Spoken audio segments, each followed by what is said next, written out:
There's two things I'd like to address with that, and that is not to minimize the thoughts or the discussion of ending life, hastening death, because we're not in that state. We're a state of Indiana. It is illegal to hasten death. We do not promote or support suicide or hastening death.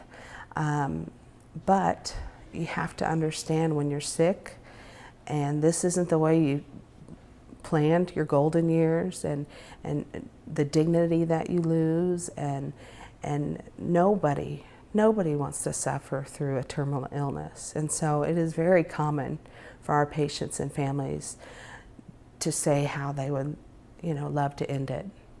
They would love to, go out in a bed with their loved one, having a wonderful dinner, and that be their final hurrah. We certainly do assessments when we see that there's concerns. If Beryl would have brought to my attention that there was scissors underneath the gym, such and such, that would have been a red flag. We need to get in there, and there's part of my role as a social worker to an assessment. Is there a plan in place? Do you have the means? If they have clear steps in place for suicide or hastening death, then we will talk about that. We'll see if they need to have an inpatient, to protect themselves or protect somebody else. It's not really gotten to that point. Jim and Beryl, I really think we've talked about this before. She's talked about the pills, taking the pills and having a wonderful evening, and then, being together side by side and passing away. We always start off with the fact that that's not legal in our state. That's not something we support. And once they say, oh yeah, we would never do that, we don't believe in that, once we get a sense of they're not being realistic, but you're just really kind of talking about the emotion of it, then we start normalizing that. Yeah, it does make sense.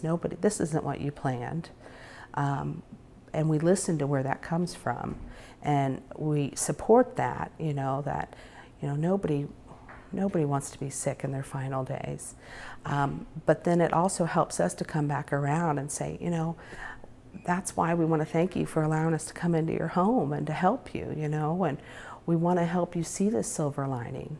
Nobody wants to be sick and dying, but hey, if we can come in and bring the nurse to you and bring a volunteer to come and give you relief a couple times a week, and if I can come and call you and bring you, banana nut bread, or just, help remember some of those good memories you shared, that is our goal, is to help bring that silver lining, and it's a benefit for us and them. It is common for our patients to be like, oh, I wish this was over, I don't want to suffer anymore, or I see sons that take care of their moms, they're like, I never want to see my mom suffer like this. Why? This is so inhumane. My dog, he gets hurt and he can't, he's not going to get better. I can euthanize him, but my mom, I have to sit here and watch suffer to her final days. And, we have to remind them, that's not the state we're in. We're in the state of Indiana. We can't hasten death. If we feel that there's any kind of ways, means, or planned that they have in place. When Beryl had brought up the pills, I listened to what she had to say, but then I had to go back to my social worker role and say, okay, tell me more about this. Have you actually planned this out? Have you talked to anybody about this? You have to go through that step-by-step process to evaluate, is there a need to follow up with a plan? Do we need to remove the medicines from the home? Do we need to set up a written contract saying, I will not, hasten my death by da-da-da-da-da?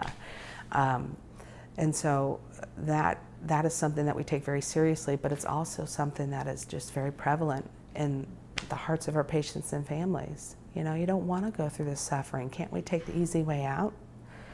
But that's just, we don't support that. It's not legal, but we are here to help with that journey. We are here to help ease that and show you the silver lining, so to speak, in it.